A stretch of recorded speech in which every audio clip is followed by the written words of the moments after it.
Okay, good morning everyone. This is Tim Mather, one of the authors. Thank you for joining us. And of course my two co-authors are here with me as well, and the three of us will be going through the slides. We're going to move fairly quickly through the slides, and essentially what we want to do is just highlight some of our findings from the book.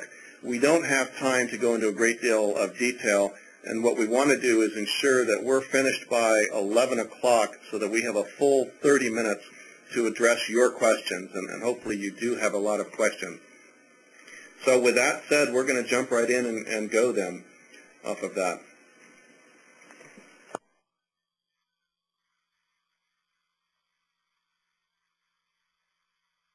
So let me just start off by saying a couple of things that we will not be discussing today, and we did not go into in the book. We have no desire to rehash other aspects of information security which are not impacted by cloud computing. What we want to do is simply to talk about what is new in the cloud, and so we're going to do that. We also will be addressing this from an enterprise perspective. We will not be addressing this from a consumer perspective. So, okay, so that said then, what is it that we will be discussing today with all of you?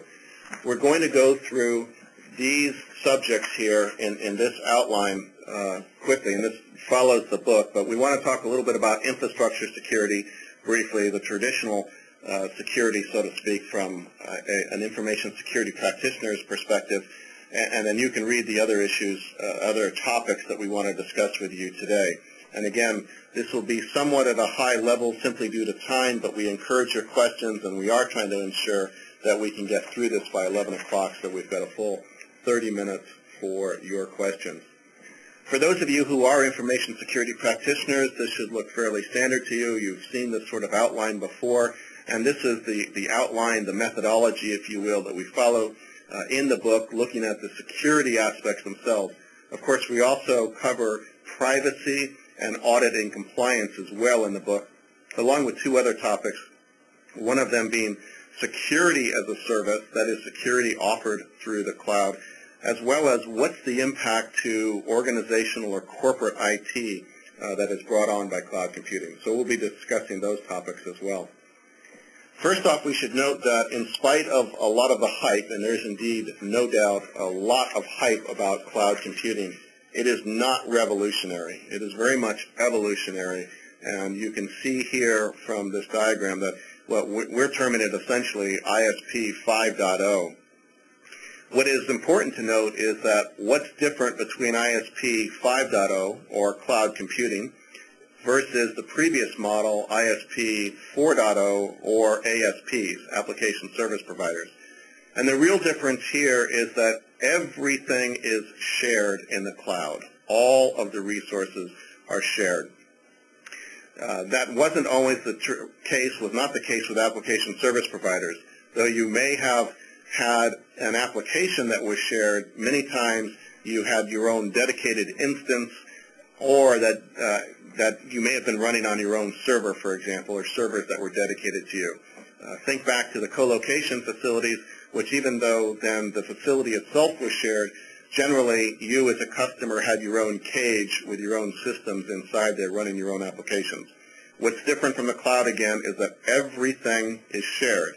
That's the way that the providers get to the economics of being able to offer lower costs. And the cloud is all about lowering costs. Of course, it's also about effectively converting CapEx or capital expenditures to operational expenditures or OpEx. But the only way you get to those lower costs is through shared resources. And you'll hear this referred to sometimes as multi-tenancy. So that's just a little bit about the evolution of cloud computing. Again, the important point is that it's not really new. It's a logical evolution on the existing cloud model.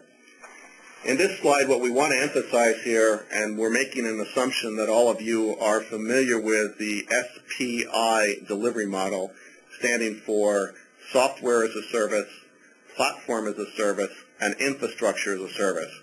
And what we're trying to emphasize in this slide is that the farther down the stack, so to speak, that you go with cloud computing, the more operational flexibility you have as a customer. However, you also have greater direct responsibility for security the farther down the stack you go. The farther up the stack you go towards software as a service, the less operational flexibility you have, but you also have less direct control over your security. So an important point for those of you who may be information security practitioners and need to deal with your business units about this. So quickly on to infrastructure security. And this would be the traditional aspect of security that information security practitioners have focused on from a network level perspective, a host level perspective, and an application level perspective. And to sum it up, the issue here is that trust boundaries have moved. And that's really what's causing a lot of angst. Exactly where have those trust boundaries moved to? That not only depends upon whether you're using SaaS, PaaS, or infrastructure as a service, even between SaaS providers, for example, those boundaries may be different from provider to provider. So where those boundaries have moved to and determining that as a customer and therefore what your direct security responsibilities are is an important point to note. And also keep in mind here that what's changed is that everything is shared here, and that one of the things that's important to keep in mind is that the data separation is now entirely logical. There is no physical separation of data here.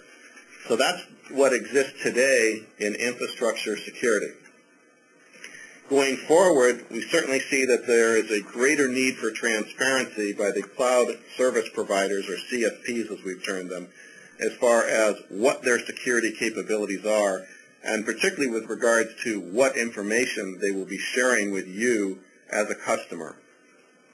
There also exists, or will exist going forward certainly, a need for better interrelationships between systems, services, and the people who are using those services, meaning that identity management is no longer for just people.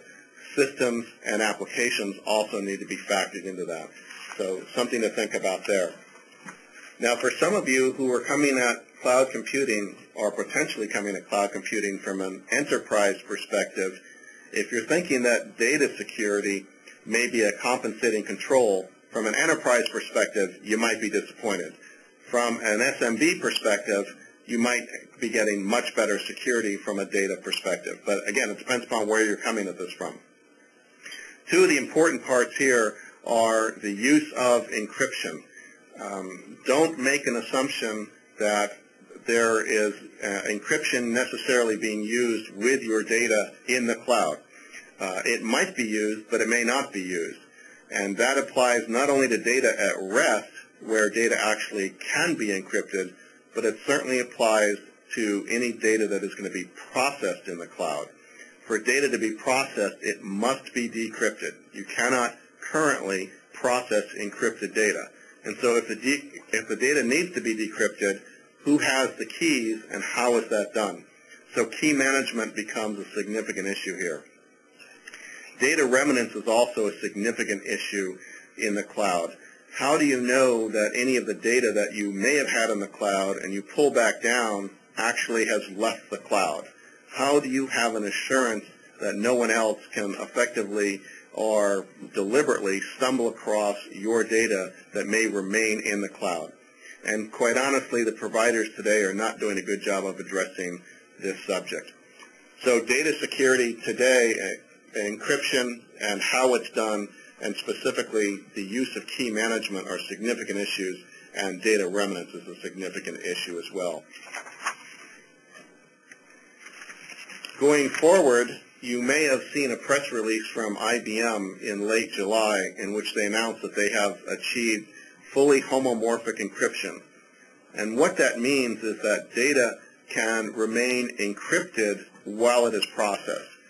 So in a cloud computing perspective, that's an enormous potential benefit to the cloud, so that your data does not have to be decrypted in the cloud when you want to do any processing on it.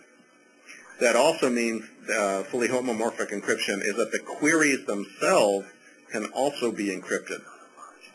There is no Nobel Prize for mathematics, but if there were, this would probably be a contender for it this year. again, going forward, this is a potentially huge benefit to cloud computing.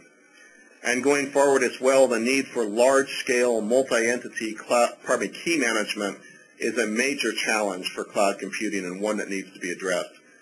Key management today barely scales to an enterprise level to be effective, and in the cloud, with potentially billions of objects that might need to be encrypted, the key management capabilities today simply are not up to what they should be. So with that said, I'd like to turn it over to my colleague, Subra, and he's going to talk about identity and access management. Thanks, Tim. So as Tim mentioned, the trust boundary has shifted from your enterprise into the cloud. So what that means is the traditional network controls that you're used to, like IDS, IPS, in some cases firewalls, they actually have a boundary that they overlap with the cloud providers. So in a sense, the network controls become less relevant and user controls take more precedence. So one key takeaway is with cloud computing, you've got to start thinking about user controls. That includes access control, that authentication, authorization, auditing, and towards the end, user activity monitoring. So for the InfoSec folks in this call, you're probably used to the notion of AAA, authentication, authorization, accounting. Those will map to the identity and access management terminologies like provisioning, deprovisioning, authentication, authorization. So in a sense, the abstraction, the layer of abstraction has moved one level up. The other thing that you have to keep in mind is when you say provisioning, depending upon the STA model, whether it is an infrastructure as a service, platform as a service, software as a service, the concept of provisioning will change with the delivery model. For example, if you take Amazon's EC2, the provisioning there mostly talks about provisioning user access to the virtual machines. Whereas on the other end of the spectrum, on software as a service, there is emphasis on managing business users. Example would be Salesforce.com, user access management. And given that in cloud, the access to the cloud is omnipresent and pervasive, and typically it's you accessing data from your browser to the cloud, you have to think of this in two ways. One is the encryption authentication for the data in transit, which is accomplished usually by SSL. And second is strong authentication. So one thing you probably have to emphasize with cloud is how you can use strong authentication, either leveraging your existing infrastructure or using something a provider might offer. In today's situation is that most providers do not offer strong authentication. I know there is a recent example where Amazon is offering two-factor authentication. Again, if you take cloud in general, the authentication mostly relies on static passwords. Federation is another thing to keep in mind here. Federation enables single sign-on, which means that you have to remember less passwords. The user has to remember less passwords. You can use the same identity assigned to you through your enterprise and carry that identity into the cloud. So again, the cloud providers' support for federation may vary depending upon the provider's capabilities. Some providers, especially in the SaaS, they offer federation in the form of SAML. And as you go down the stack to infrastructure as a service, there is less and less of delegated authentication. Privilege management, which means how once user gets access to the cloud, what they can do in the cloud, is very coarse today. What I mean by that is that you might be able to get access as a super user, administrator, and other end of the spectrum as a user, and you don't see anything in between, typically. So if you have expectations around fine access control, specifically RBAC, role-based access control, those models do not exist in the cloud today. In the next slide, here I want to emphasize a few standards that is going to play a key role as we go through the evolution of cloud computing. I've listed the standards in the way of, in the form of a life cycle. I mentioned provisioning, authentication, and federation, authorization. So let's look at each of these domains. For provisioning, SPMO, which stands for Service Provisioning Markup Language, will play a key role. And today there are only a handful of providers who support SPMO. We believe that more and more of the providers will adopt the standard. SAML, which stands for Security Assertion Markup Language, which is version 2.0, is become the de facto standard for federation, and we expect more providers to follow that. Again, federation requires both a service provider and you as a customer offering identity provider. So unless you both have the infrastructure to support it and capable to support it, federation will be difficult to achieve. XACML is, again, a markup language to express policies. And it's very important to talk the same language between your enterprise and cloud. And we believe that XACML can play a very important role in expressing those policies as far as what your users can do in the cloud once they log into the cloud. And XACML can be embedded as part of SPMO in some cases, which means that when you do provision users, you can also provision privileges at the same time. And recently we are seeing OAuth gaining a lot of traction. And OAuth allows one service to access another service without sharing the secret credential. And we believe that will continue to play a bigger role in the future mashup situations. We're also seeing identity as a service emerging as a new service on the cloud, helping bridge the gap between enterprise and the cloud. What I mean by bridging is, for those organizations who may lack internet-facing identity provider, or who do not want to be in the business of supporting multiple types of adapters, so to speak, multi-protocols for federation, IDaaS could play an important role where they hide the complexity between your infrastructure and the cloud, and they would act as a proxy to help with single sign-on and other lifecycle management. Although it is, we see a handful of players focusing on single sign-on, we believe that there will be more of these players offering other types of identity lifecycle management services. And as Tim pointed out early on, apart from need for user-to-service authentication, given that cloud services are going to be pervasive, it's very important to have a service-to-service authentication and authorization in place. And there are emerging standards that are coming to address the same.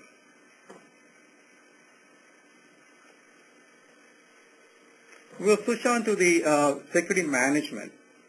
As you saw in the earlier slide, security management starts with the network layer and goes up the stack all the way to the application layer. And beyond that, you have user management. For this slide, although it looks like a little bit of eyesore here, it's really a perspective from a customer as far as what the customer is responsible for in the cloud. Unless the customer knows what they are responsible for, they won't be able to secure it. So it's very important that customers understand for each of the service delivery models, SaaS, PaaS, and IaaS, what their security responsibility is. So for example, if you take infrastructure as a service, the customer has full control of the entire stack, including the operating system that runs on the hypervisor. Hence, the customers are responsible for hardening the virtual machine, patching the OS, the application database, and more importantly, making sure those applications are sufficiently tested for the top 10 OWASP vulnerabilities. And one other thing I would like to emphasize is applications that are being deployed today in enterprise are traditionally done with less application level testing because you rely more on the traditional controls like strong perimeter. However, when you move the application to the cloud, it's going to be moved to a very hostile environment. So it's very important that you pay a lot more attention to application security in the cloud. Same thing goes with the other security management. For those folks who are used to ITIL, the terms like change management, configuration management, patch management are very familiar. You should be able to extend those practices to the cloud. Now, if you say, okay, how is it different from what I'm doing today? One of the key things is in cloud, given the dynamism and elasticity, it's very important to have automation and configuration strategy.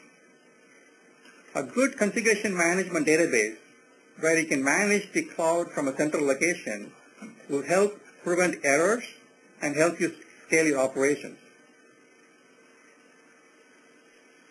Access control, as I mentioned early on, is going to be a combination of network and user access control, but more emphasis should be given to user access.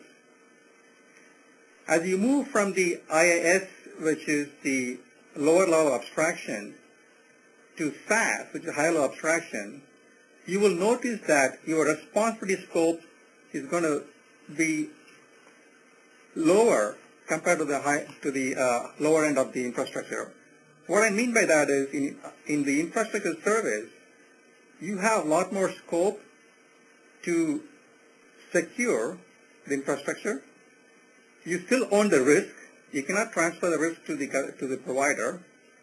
However, in the SaaS provider is responsible for securing the infrastructure, but you still own the risk as a customer, and it's up to you to manage the risk.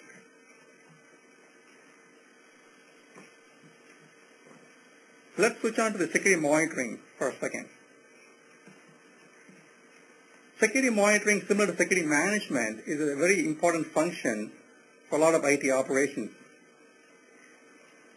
There are existing security monitoring tools that you may have been deployed in the enterprise. For example, OpenView could be a homegrown tool. There are tools such as IDS, IPS that allow you to detect events.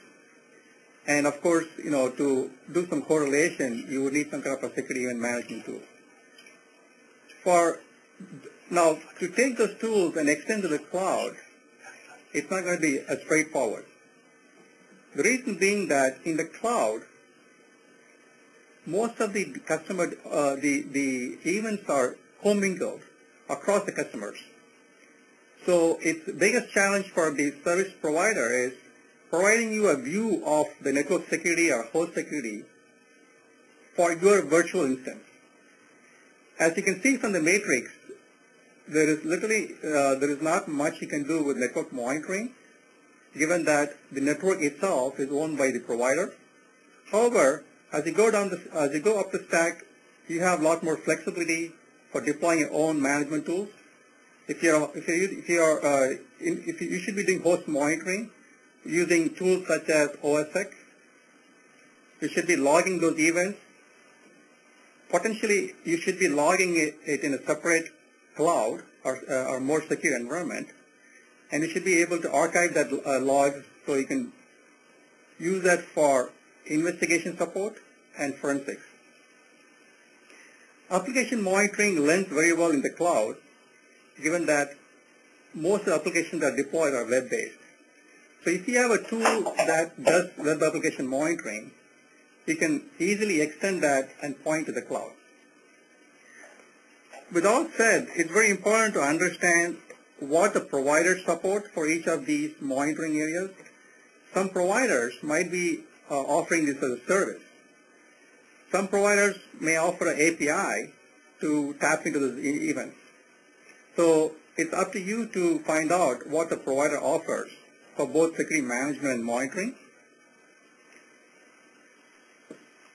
And now I would like to turn it on to Shahid, my co-author.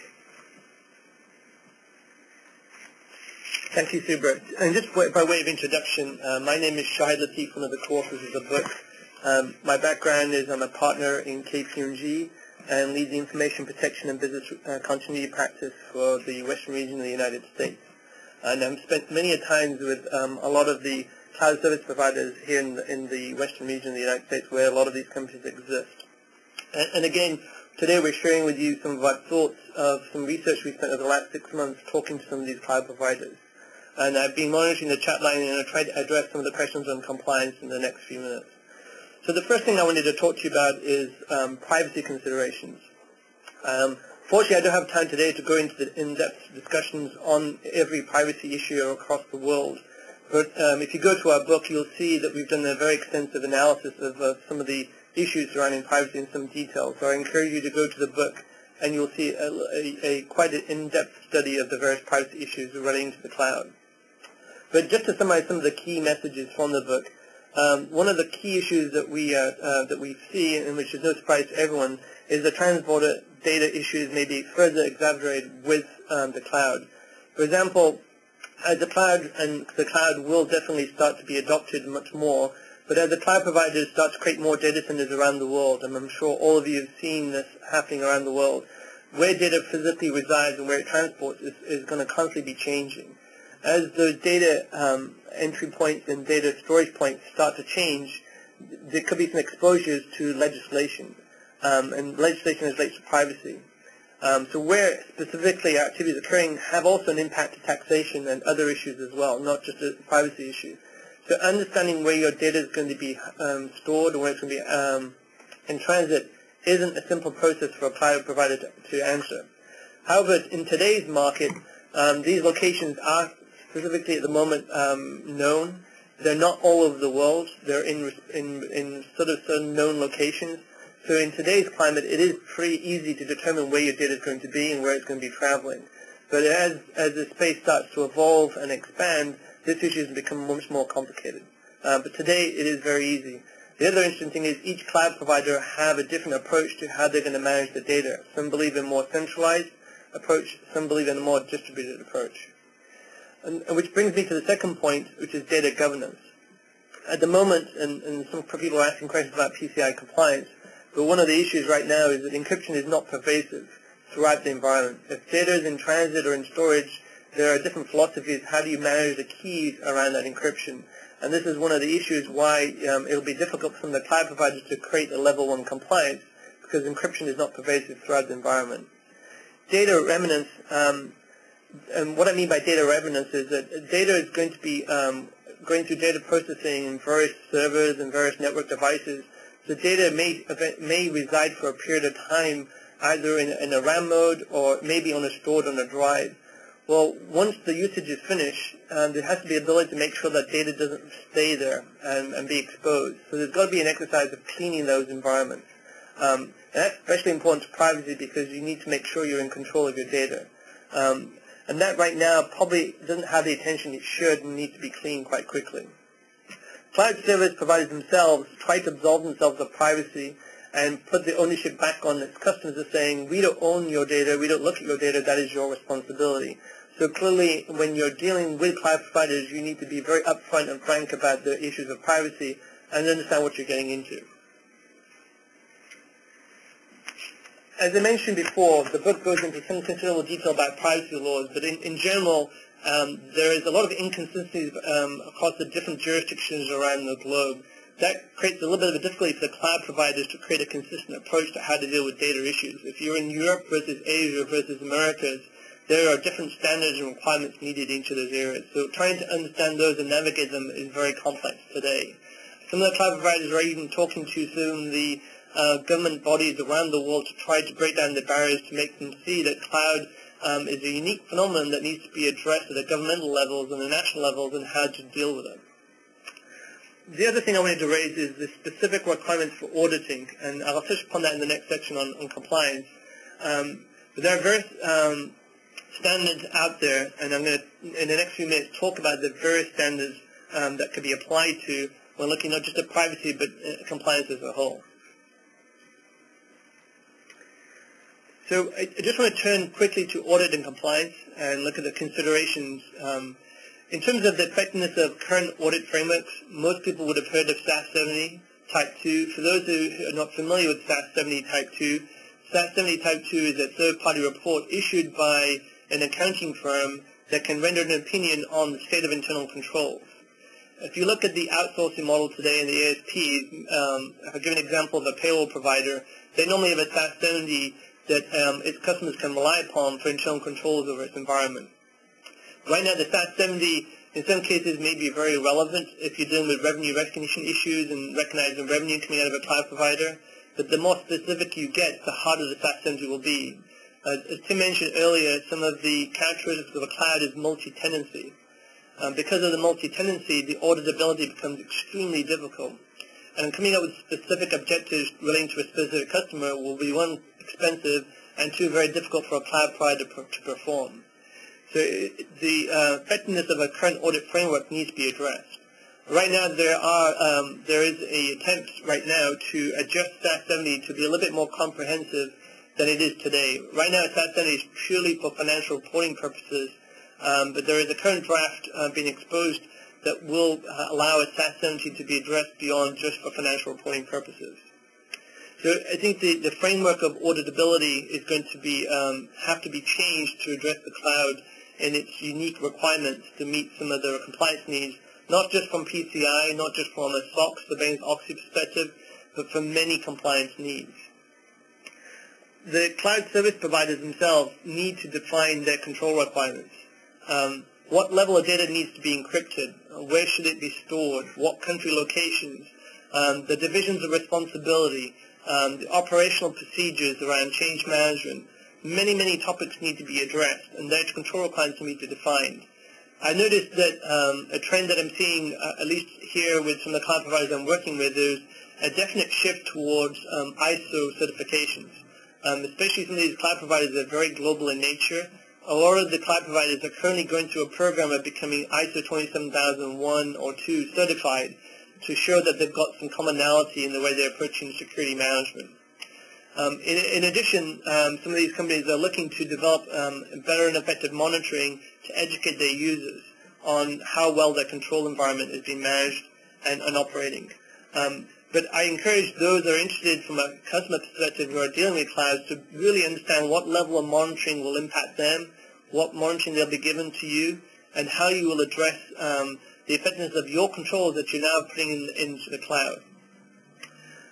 There are going to be a number of external audit reports that they'll be there, but they're going to be limited at the beginning as a new cloud provider brings up its service line and starts to interact with its customer base. What I think will be very important to recognize is what external reporting will be available out there. One of the key issues that I see with the cloud providers is going to be the issue of assurance of compliance. How do you go about proving that they're complying to a set of standards? At an enterprise level, that might be relatively straightforward, but as you as a customer, how do you as an individual have assurance that your compliance needs are going to be met by the cloud? Does the cloud provider rely on a third party to come in and provide that? Do they do a self-assessment?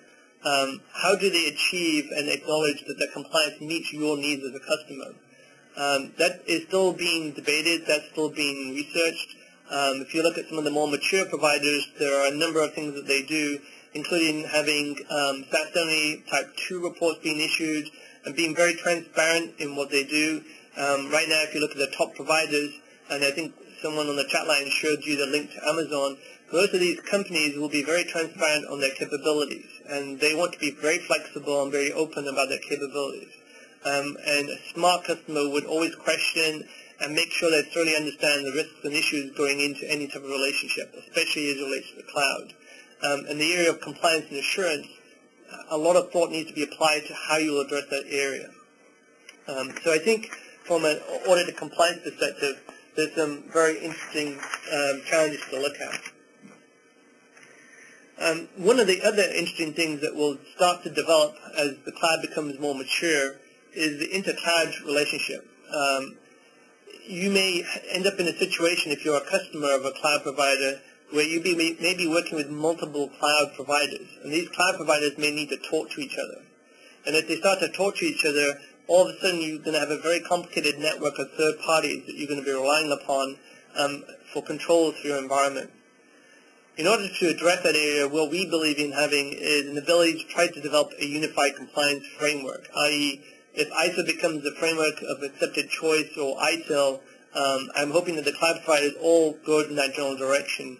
As I mentioned earlier, I see at least here a number of key, very high-profile cloud providers are using ISO 27001 as a framework of compliance. And that's an absolutely good step to go forward, and it just allows the taxonomy to be common across many cloud providers, allows customers to be able to engage with their cloud providers in a much more uniform fashion, and also makes it easier for upper management to understand what's going on. If every company starts to use different taxonomies, it becomes very difficult to audit, understand, and gain assurance across. The other thing that will change is the volume and the multi-tenancy of cloud computing. As the demand for CSP goes up, the client compliance programs will have to be much more in line with that. Because of the nature of the cloud, where you have the ability to switch it on and switch it off and have elasticity, compliance has to address that need. You may have a relationship for several months and then switch it off and come back several months later, or you may switch it off and come back next year, in which case you cannot go back retrospectively and hope that that data is there for you to be auditing it. Therefore, there's a demand probably to have real-time ability to audit and have compliance programs that deal with real-time monitoring. So having tools that allow for evaluating controls on a real-time basis will become ever more important.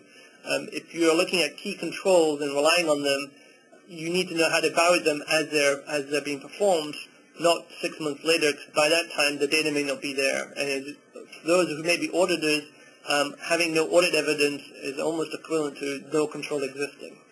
So it is very, very important to understand the concept of auditability and audit evidence. The other thing is the coverage that applies to the cloud.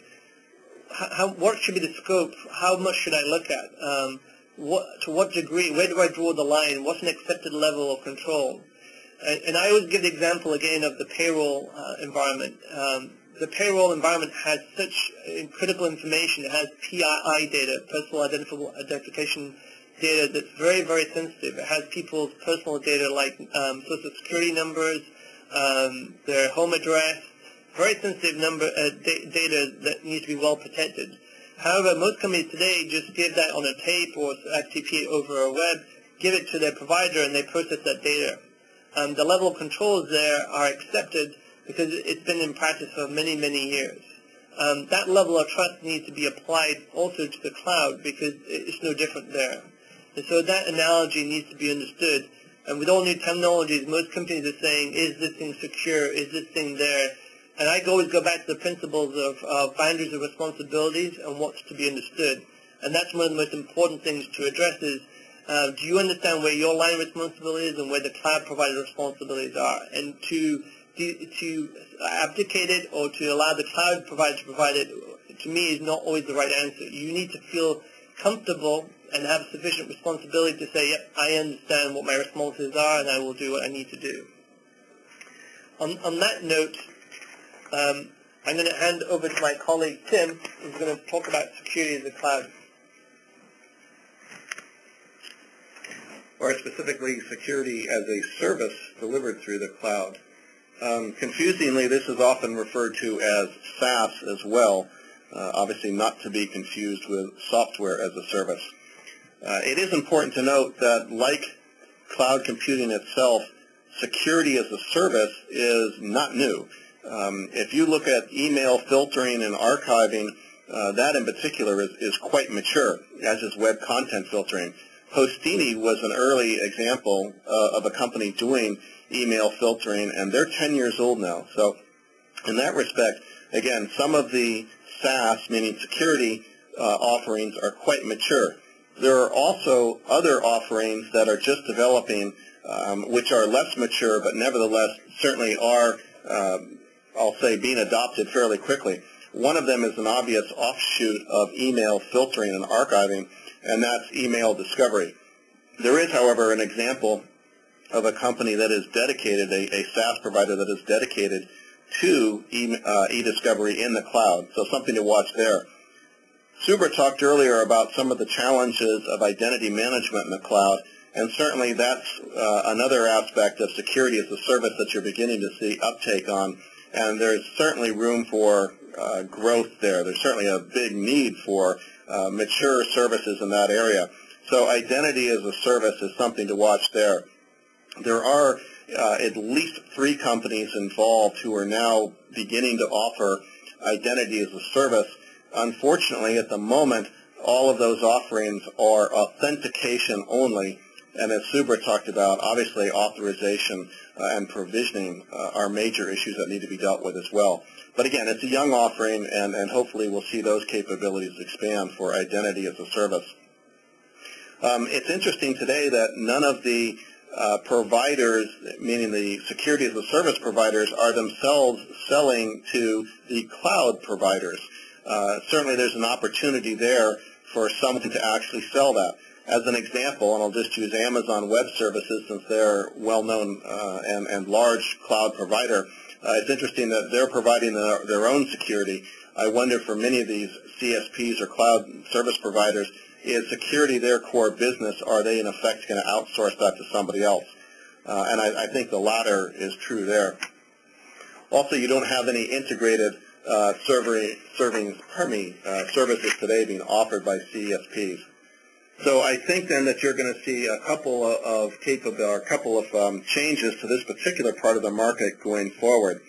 I think that you will see horizontal integration, and you're beginning to see that today in the fact that you've got pure-play SaaS providers who will broaden their offerings beyond just email and web content filtering and get into security. So I think you'll see that.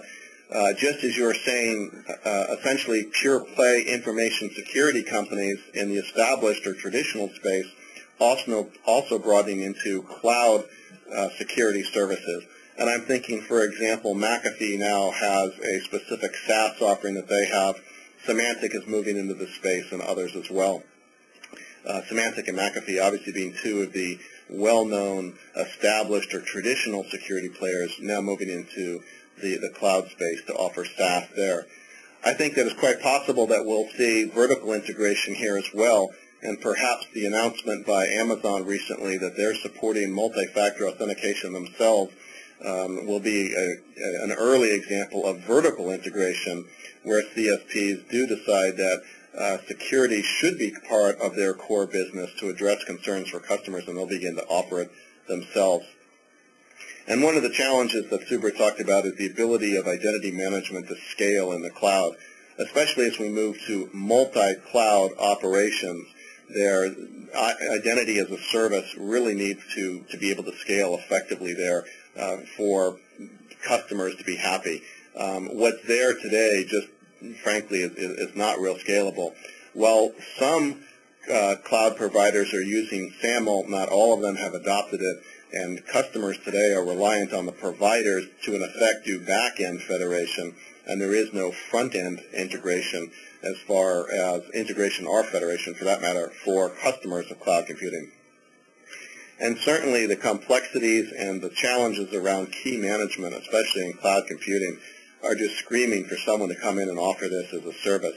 There is one startup out there that is offering data encryption in the cloud. They aren't specifically offering key management as a service, but I think there's a huge business opportunity for someone to step into this space as far as security as a service.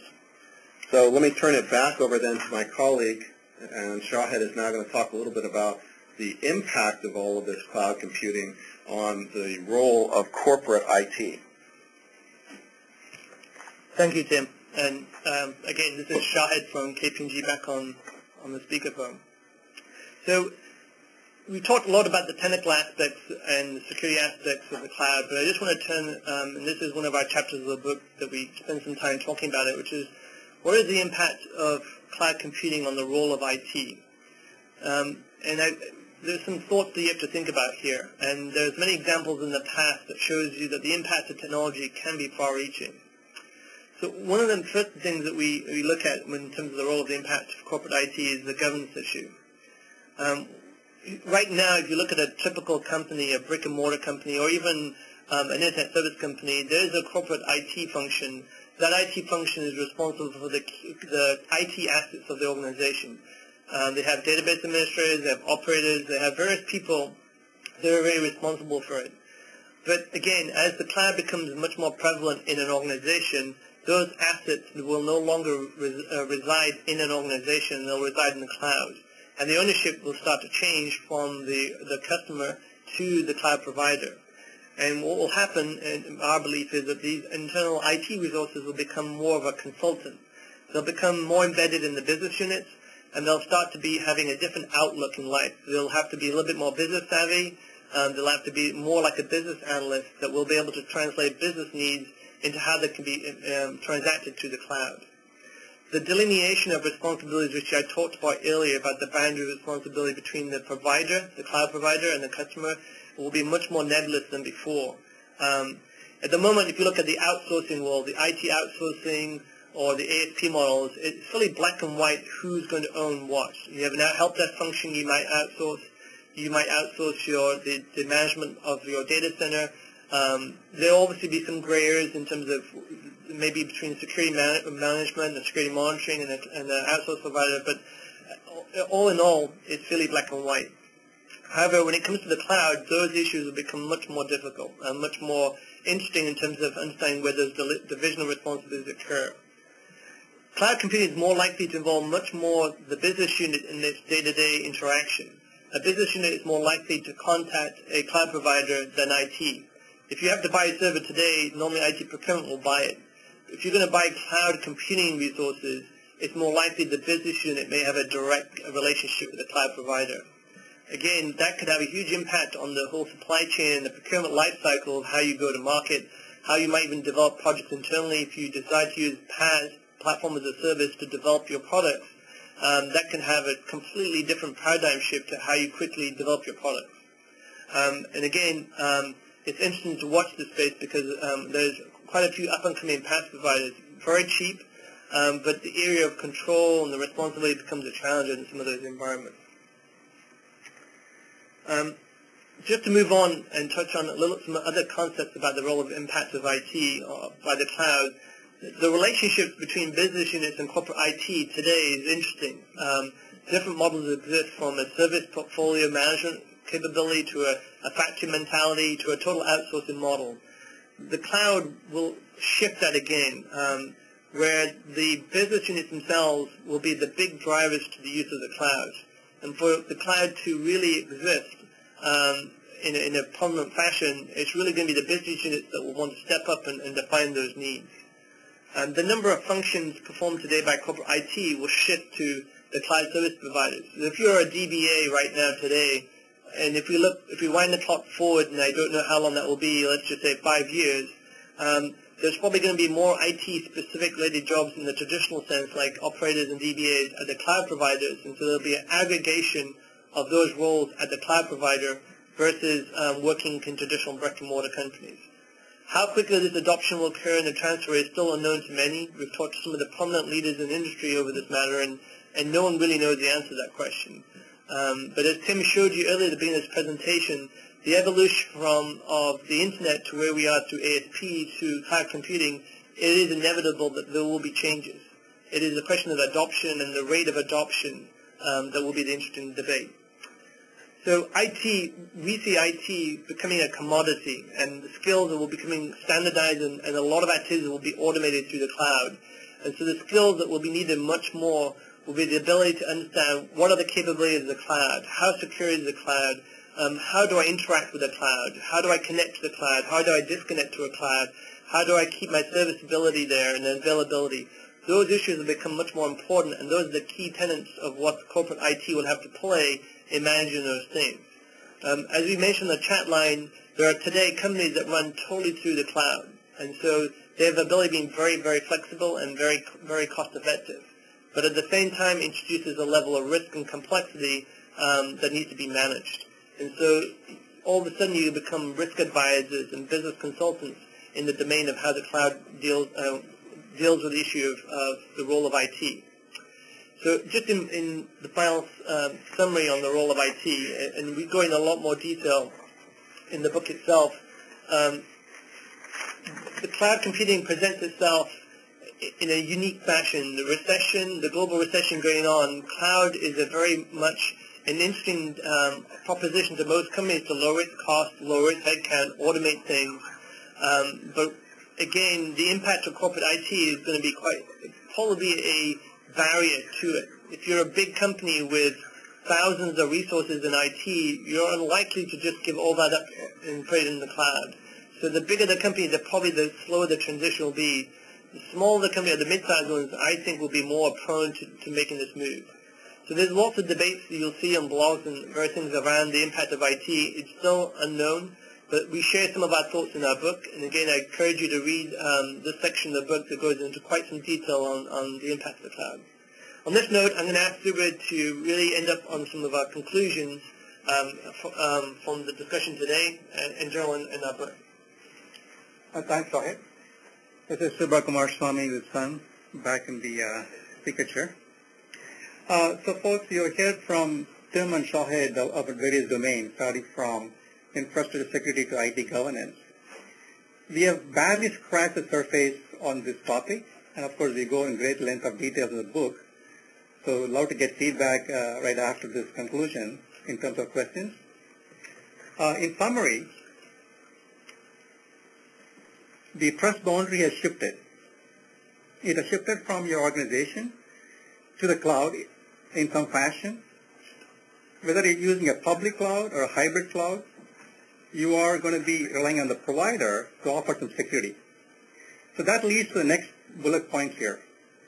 If you're going to rely on the provider, how do you trust the provider? And that may depend on a couple of things. One is the governance structure that you're anchored on, the transparency of the provider, and the infrastructure that is supported by the provider for all the tenants. Remember that this is a multi-tenant environment, so any security offering that provider offers is going to benefit all the customers. If you're a small medium business, of course this may be the bar is probably enough for to meet your requirements. However, if you're an enterprise, you may have more stringent requirements, and cloud providers today may not be able to meet all the requirements. So it's up to you to understand what the provider offers and how would that meet your expectations.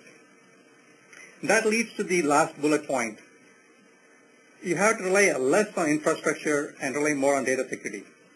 Tim mentioned about encryption, the challenges with key management, and again, there are services coming up in the form of encryption as a service, and the challenge would be how you manage the keys. And there are some, depending upon the type of data, you may have to understand what options you have. So today, if you're using unregulated data, non-sensitive data, cloud can meet your requirements. However, if you are looking at classified data, regulated data, you might have to think about what compliance management and controls you have and whether cloud can meet or not. There are some questions that came about PCI. Again, PCI has multiple levels of compliance. But Tier 1, for example, is very hard to meet, given that if there is a critical issue with the right to audit the cloud provider.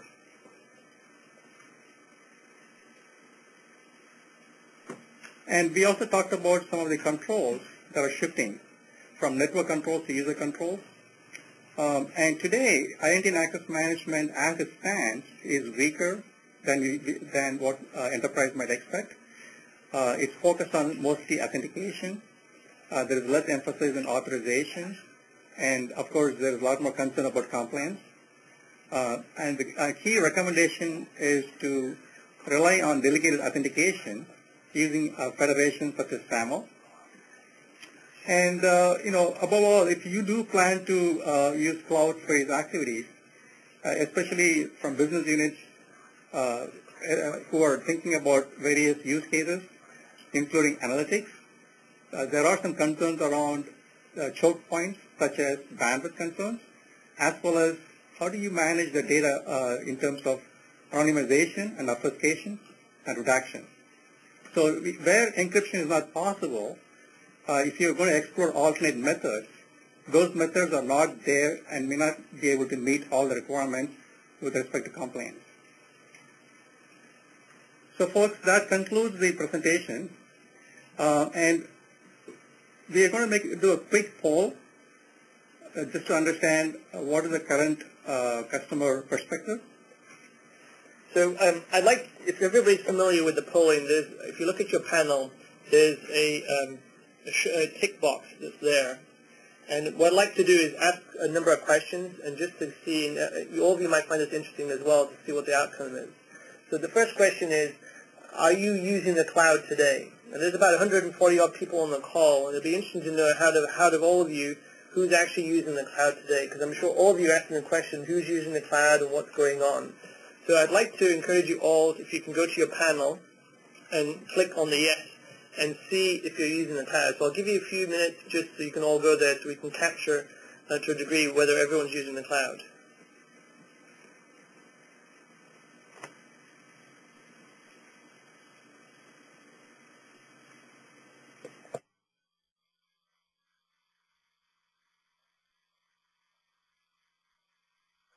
The poll is still going on. The poll's going on, and for some of you who can't see it, there's a tick arrow that you need to click on.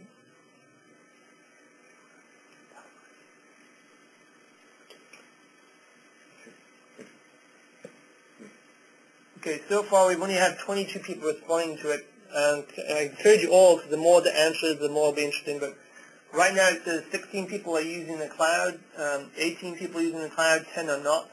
So we've got about 30 people responding. So if you could, for those that are listening, please try and answer the question, then we'll get a good response.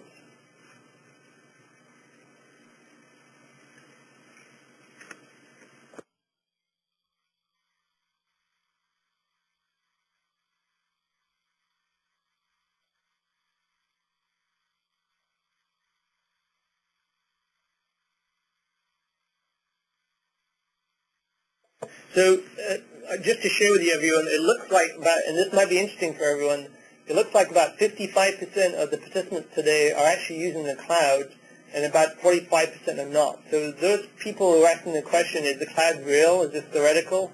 You guys on the phone today are proving that more than half of you are using the cloud today.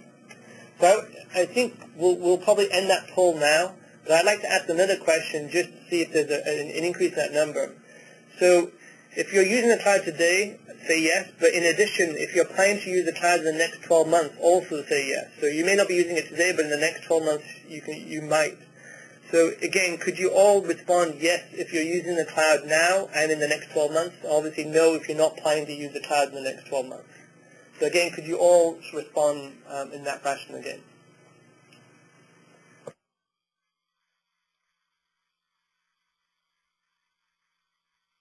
Okay, it's the feedback button. I've just been told by the moderator, if you look at the feedback button, use that feature. And it's 3 to 1.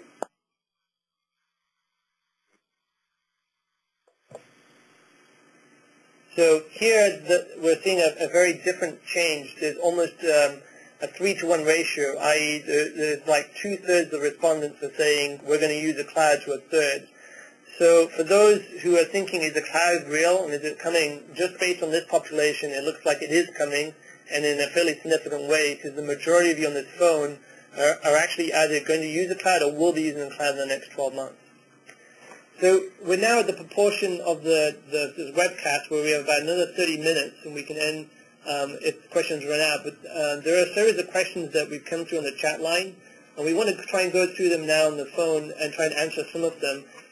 On the board, we've captured some of them, so I'm going to just quickly read through some of them and then go back and answer them. So one of the first question was, does the cloud actually save cost in terms of total cost of ownership? So that's a very interesting question, and I think that hypothesis still to be remained.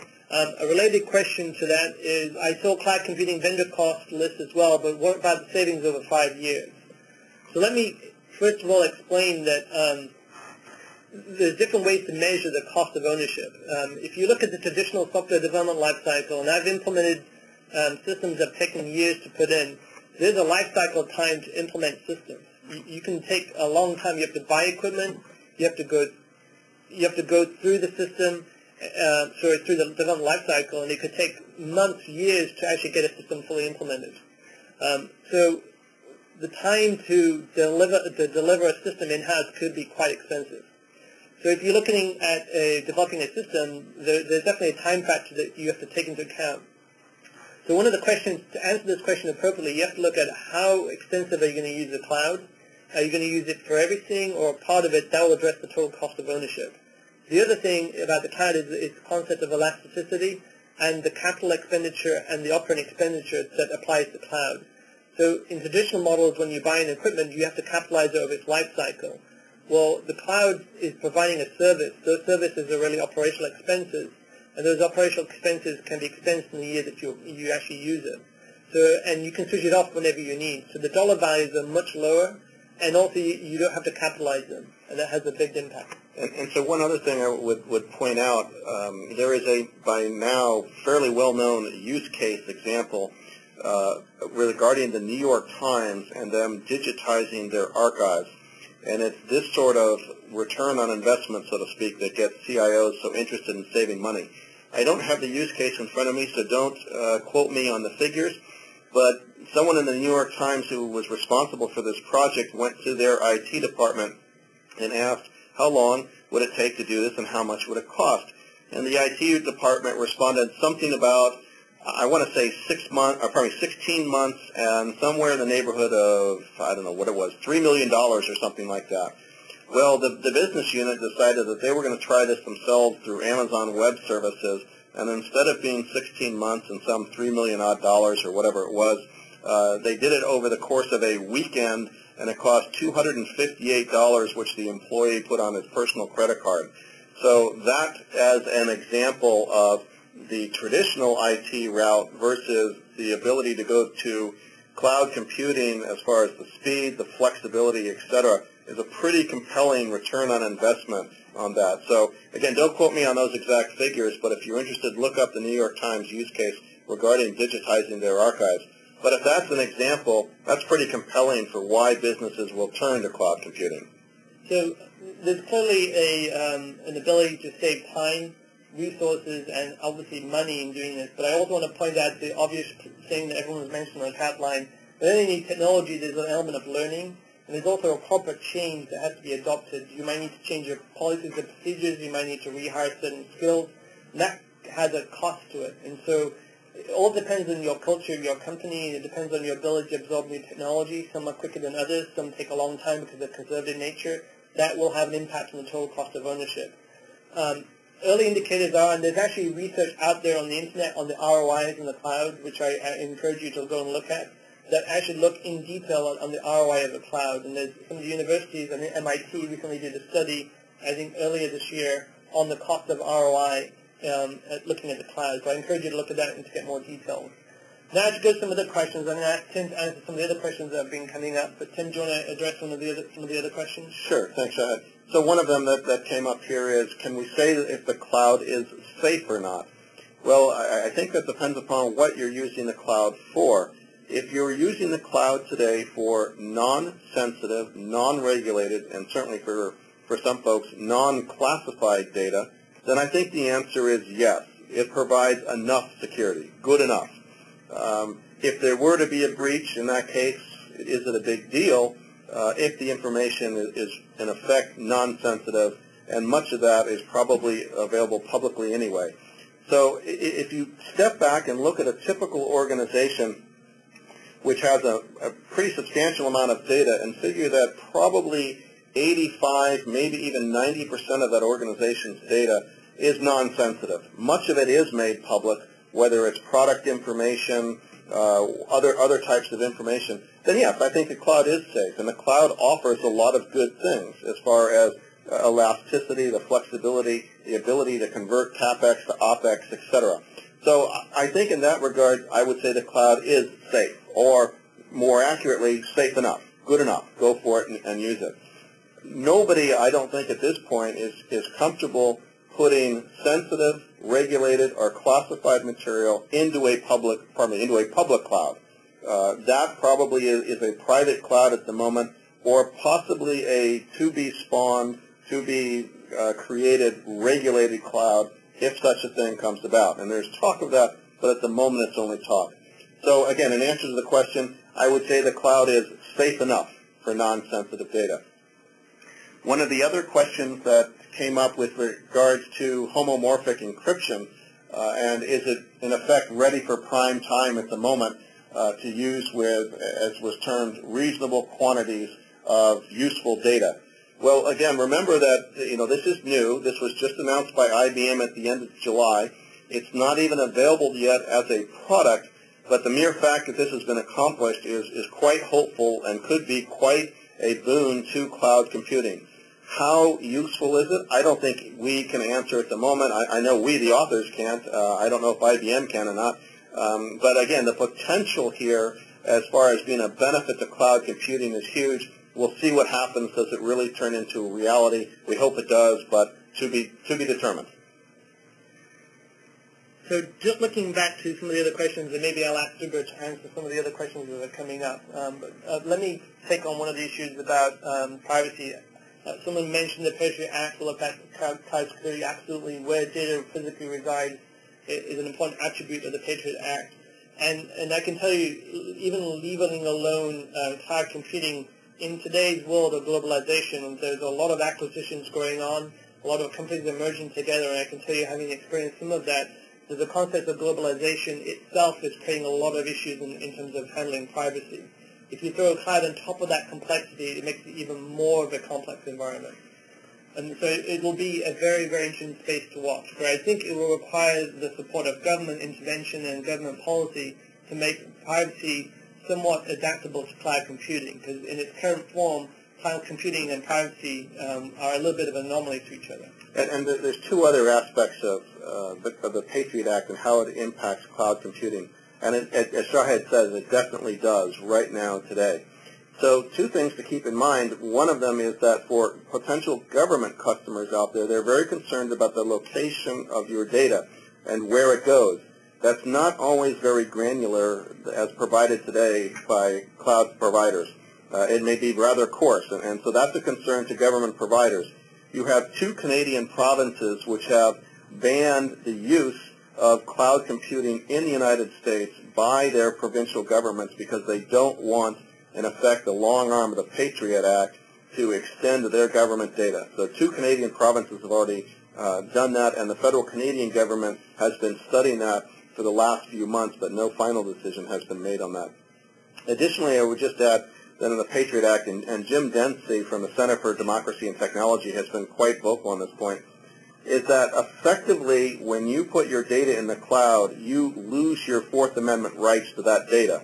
And the fact is that either if a search warrant is required for that data, and it's not clear that it is because of the use of national security letters, but even if a warrant is required to look at your data, the search warrant is not served on you, the data owner. It is served on the cloud service provider as the handler of that data.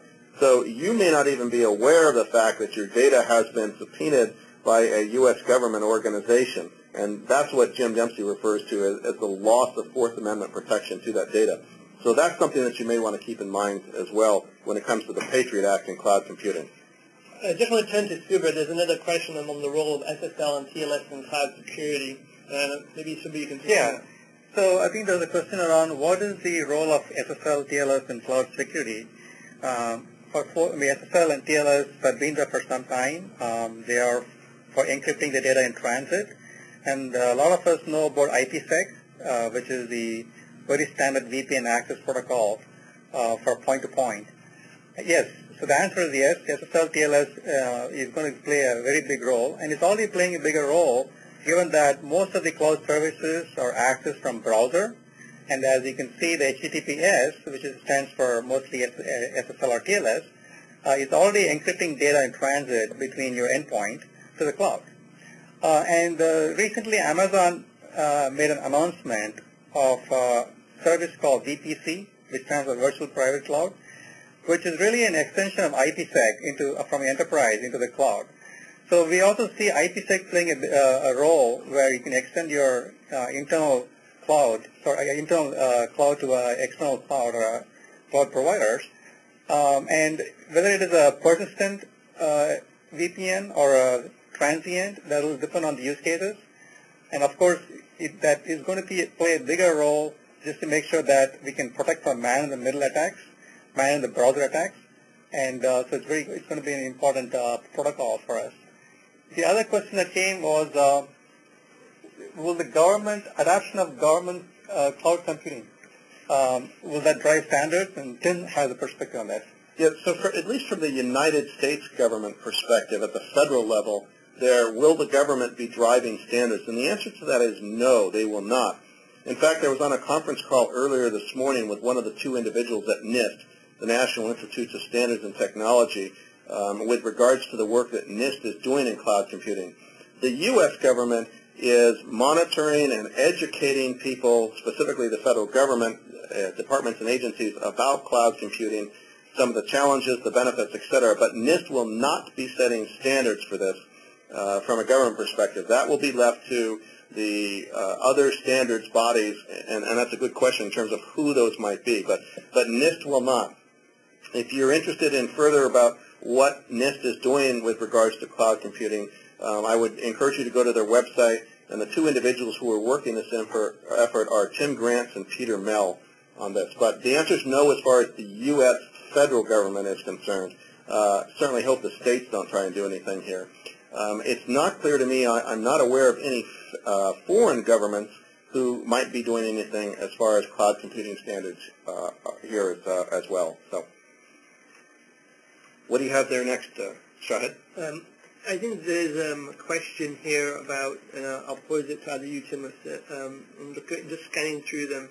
There's a question here that says, does the adoption of cloud computing, especially in the SMB space, require upgrades to the telecommunication infrastructure for the United States? What about issues of latency, redundancy? So for smaller companies that don't necessarily have the entire infrastructure of a major company, can they really operate in the cloud? So that's a very good question, and I would say the answer is that it probably is going to necessitate at least improved links to the Internet, or fatter pipes, if you will, to the Internet. If you've ever tried to upload a couple of gigabytes to a cloud service provider, you realize how painful that might be. A lot of businesses, depending upon the size, of course, have T3 links to the Internet, but they're certainly not dedicated to their cloud service provider. And so that is a pain point, definitely. There are some tools available out there already to try and cope with that, and Amazon has a new protocol that they've introduced to try and address the uplink or upload issue. But the answer is, I believe, yes, there will be infrastructure upgrades, if you will, that are required, especially by SMBs. So there's a question on the website of cloud security. What is the website of cloud security? And there's a lot of information on there, but we're going to be a little bit selfish here and talk a little bit about our blog, and we're trying to encourage people to go there and ask Tim and Subra to talk a little bit about that, and also maybe about the Cloud Security Alliance and a little bit about that. So maybe Tim and Subra, the issue about, if you want to learn more about security, where's the website, what are the useful references to go to? Because in putting this book together, we did a lot of research. Yeah, so like Shahid said, there are quite a bit of websites out there, including blogs and Twitter feeds. We are actually in the process of putting together a Twiki or wiki for a domain called cloudsecurityandprivacy.com. The cloudsecurityandprivacy.com today points to the book, so apologies for that. We were not able to get it ready on time. But please stay tuned on that website, and we will be publishing new information that as we uncover from cloud providers and new technologies, new solution providers and so forth. So that will be a place where we plan to publish and keep in touch with our readers. So just, I think for some of you that didn't get that completely, we've put it on the chat line, but again, that URL is cloudsecurityandprivacy.com. And so if you go there very soon, we're going to have a site where you can ask lots of questions and we'll research them and get back answers on. We're trying to use that as an avenue or a vehicle to see what the interest is in the market and be able to address some of those issues as well. Right, and one other source for folks is Cloud Security Alliance. It's cloudsecurityalliance.org. Both myself and Tim, we were part of that group for a while. And Cloud Security Alliance has published a white paper. This was version 1 published in the time from April, which talks about 15 domains, ranging from virtualization all the way to governance and compliance. And there is a second initiative in progress which will address much more detailed, more prescriptive and guidance for customers looking to adopt cloud computing. And that will include questions you can ask to providers. And that is due end of October. So if you check the cloudsecurityalliance.org website by end of October, you should be able to find the next version available there. So I think looking through the list, I think we've addressed most questions, but since we have a few minutes still left, if anybody's got a burning question to ask, I encourage you to put it on the chat line and we'll answer them now. While you're doing that, I just want to turn to this last slide. I think that we, just to summarize a little bit about, the cloud, what's good about the cloud, because we talked a little bit about the security and the challenges and the obstacles, but I also want to just re-emphasize the obvious, and some of you that have to talk, and since more than half of you are using the cloud, just to emphasize, what's so good about the cloud. And we try to summarize it in 4 basic topics. It's cost. It clearly is cheaper. There'll be a lot of debates about putting new things in that takes time, but as the New York Times example showed, and there's more details on the chat line that someone shared the case study on it, I also know from my own experiences using the cloud that there's a substantial saving on a transaction unit value. It is much cheaper to use it, not just from the concept of OPEX and versus capital, but the absolute dollar spend is much lower. You can use a credit card and bypass your entire procurement process because you're talking about $10 versus thousands of dollars to do some of this. Flexibility. The cloud is intended to be switched on and switched off. I talked to one of the largest SaaS providers, and they absolutely have it in their process that if a customer wants to switch off, they can switch off almost straight away. And so you have the ability to turn it on and off like a tap. And so the flexibility is there so that when you're in a recession or downturn, you can switch it off. If you want to increase it, you can go up. And that elasticity isn't very prevalent in today's market. You have to buy something, you've got it fixed. The whole concept of flexibility is there. Scalability, the elasticity of demand. If you want to scale up or scale down, you have that ability to do that. And finally, speed. As I said numerous times, the time to develop things can be very time-consuming in your current landscape. But the cloud provides a much rapid time to deploy than you do internal. You don't have to go and buy a server. You don't have to go and buy transaction processing. You have that ability to get there very quickly through the cloud. So I just want to end on that slide. I don't know if there's any more questions. It looks like I think we've, just to check if there are any more questions there. I think we addressed that one already. I think then, looking at it, there doesn't seem to be any more questions. I think we're finished a little bit earlier. Tim and Sue, I don't know if there's any lasting comments you guys want to make. The only thing I would say is we'd like to thank all of you for joining us today. The slides will be made available through O'Reilly. They will be, obviously this podcast or this webcast is being recorded, and so the slides will be available as part of that. Thanks for joining, and if you have any feedback, by all means, please give it to us. You can find us on the authors pages at O'Reilly, and we welcome your feedback very definitely. So thank you again, and have a good day, everyone. I want to thank you guys, too. Thank you so much for the great webcast today. It was really quite wonderful, and I want to thank all the attendees for joining us also. If you want to keep a copy of the chat room transcript, you'll need to copy it out, and the best way to do that is to do it right now, and you should do it as I speak because people always complain that I close the window out too quickly. You just have to copy it, paste it, and on the Mac, I'm afraid you can't do select all, which is kind of a pain. We're taking care of it now. Okay, so just copy, paste it into a text file, and then you have it there. And if any of the attendees don't get it and you want a copy, you can email me at webcast@o'reilly.com, and I will send all of you a link as soon as the recording's available. And I'm going to close the meeting out now. Thank you, everyone. Goodbye.